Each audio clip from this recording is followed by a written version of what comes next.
दोस्तों, तारीख 22 दिसंबर साल 1704 सिरसा नदी के किनारे एक भीषण युद्ध होता है जिसे दुनिया चमकौर के युद्ध के नाम से जानती है, जिसमें एक तरफ सिखों के 10वें गुरु गोविंद सिंह के नेतृत्व में 40 सिख थे, तो वही दूसरी तरफ वजीर खान के नेतृत्व में लाखों की संख्या में मुगल सैनिक थे।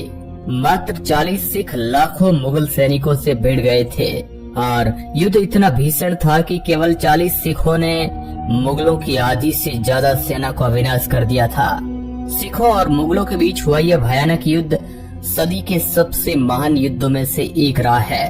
वजीर खान गुरु गोविंद सिंह को जीवित या मुर्दा पकड़ना चाहता था, क्योंकि गुरु गोविंद सिंह जी किसी भी हालत में मुगलों की अधीनता स्वीकार नहीं कर रहे थे। इसलिए जहां एक तरफ मुगलों के लिए यह ताकत की लड़ाई थी, वहीं सिखों के लिए यह उनके अस्तित्व और आत्मसम्मान की लड़ाई थी। ये युद्ध सिखों के लिए आज भी उनकी बहादुरी, वीरता और धर्म के प्रति आस्था का प्रतीक है। चमकौर का युद्ध भारत के गौरवशाली इतिहास का वो हिस्सा है जिसके घटनाक्रम और पूरे इतिहास को आज भी लोग सही मायनों में नहीं पहचानते हैं। आज की इस वीडियो में हम वीरता के इसी इतिहास को करीब से जानेंगे। तो चलते हैं 1704 के उस दौर में और युद्ध के उस दिन को बेहद ही करीब से। चिड़ियों से मैं बाज लड़ाऊं, गिद्धों से मैं शेर भिड़ाऊं, 1.25 लाख से एक लड़ाऊं, तबो गोविंद सिंह नाम कहवाऊं। जफरनामा में लिखी गई ये पंक्तियां गुरु गोविंद सिंह जी की वीरता और उनकी बहादुरी को सटीक शब्दों में बताती है। मोटे मोटे तौर पर जाने तो इस युद्ध में गुरु गोविंद सिंह जी का सामना वजीर खान से हुआ था, जो उनकी मौत के लिए बेताब था। लेकिन बेताबी केवल वजीर खान को ही सीमित नहीं थी, बल्कि मुगल दरबार में बैठा औरंगजेब भी यही ख्वाब सजाए बैठा था कि वह कब अपनी तानाशाही का गुलाम गुरु गोविंद सिंह जी को भी बना सके। सीधे तौर पर कहे तो गुरु गोविंद सिंह मुगलों की अधीनता को मानने से साफ इनकार कर चुके थे। लेकिन सवाल आता है कि इस युद्ध की नींव क्या थी? इतिहास में आखिर ऐसा क्या हुआ था जिसने इतने बड़े युद्ध को जन्म दिया? आखिर औरंगजेब गुरु गोविंद सिंह के पीछे ही क्यों पड़ा था? ये जानने के लिए समय में थोड़ा दोस्तों पीछे चलना होगा। ये वो समय था जब मुगल सल्तनत पर औरंगजेब का राज था और ये बात विश्व विख्यात थी कि औरंगजेब बाकी धर्मों के प्रति काफी असहिष्णु स्वभाव का था। औरंगजेब की सिखों के प्रति नफरत इतनी ज्यादा बढ़ चुकी थी कि वे पहले ही सिखों के 9 गुरु तेग बहादुर की हत्या कर चुके थे। ऐसे में गुरु गोविंद सिंह को 9 साल की उम्र में ही सिखों के 10वें और आखिरी गुरु के रूप में चुना गया था। लेकिन औरंगजेब इस धर्म को फलते हुए नहीं देखना चाहता था। वह सिखों को अपना सबसे बड़ा शत्रु मानता था और उन्हें अपने अधीन करने की इच्छा रखता था। औरंगजेब एक ऐसा शहंशाह था जिसने अपने राज में जबरन लोगों के धर्म परिवर्तन कराने की नीति पर जोर दिया।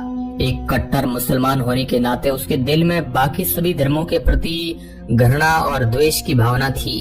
औरंगजेब ने कई बार गुरु गोविंद सिंह जी को मुगल दरबार में पेश होने का न्योता भेजा गया, लेकिन गुरु गोविंद सिंह जी मुगलों के अधीन नहीं आना चाहते थे।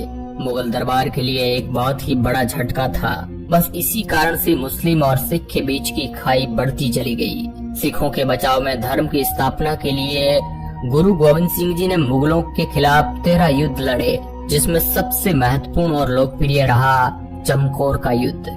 आखिर क्या है चमकौर का युद्ध? गुरु गोविंद सिंह जी के इस फैसले से गुस्साए औरंगजेब ने सर हिंद के नवाब वजीर खान की अगुवाई में मुगलों की एक लंबी चौड़ी सेना को आनंदपुर साहिबा पंजाब के लिए रवाना कर दिया, ताकि वह हर कीमत में गुरु गोविंद सिंह को पकड़ने में सफल हो सके। 20 लाख सैनिकों वाली इस फौज ने वजीर खान के कहने पर 6 महीने तक आनंदपुर साहिबा की सरहदों पर अपना डेरा जमाए रखा। उन्हें विश्वास था कि नगर में राशन पानी खत्म होते ही गुरु गोविंद सिंह जी खुद ही आत्मसमर्पण कर देंगे।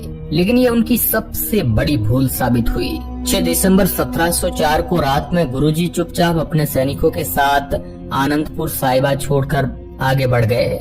जैसे ही ये खबर मुगलों के कानों तक पहुंची, सब तरफ अफरा तफरी मच गई और गुरु गोविंद सिंह को ढूंढने की तलाश जारी हो गई। अपने साथियों के साथ जब गुरु गोविंद सिंह जी सिरसा नदी पार करने वाले थे, तभी मुगलों की लंबी चौड़ी सेना ने उनके मार्ग में दस्तक दी। ये वो समय था जब सिरसा नदी भी उफान पर थी। ऐसे में गुरुजी ने आदेश दिया कि कुछ सिख यहीं रुककर मुगलों से युद्ध करें और बाकी बचे सिख नदी पार करके उनके साथ आगे बढ़े। हालांकि नदी का वेग ज्यादा होने की वजह से केवल कुछ ही सिख नदी को पार करने में सफल रहे। सिरसा नदी पार करने के बाद गुरुजी के पास 40 सिख और उनके 2 साहिबजादे अजीत सिंह और जुंजार सिंह ही शेष थे। अपने साथियों के साथ आगे बढ़ते हुए गुरुजी ने यात्रा जारी रखी और जल्द ही चमकौर नामक स्थान पर जा पहुँचे, जहाँ लोगों ने उनका दिल से स्वागत किया। एक स्थानीय निवासी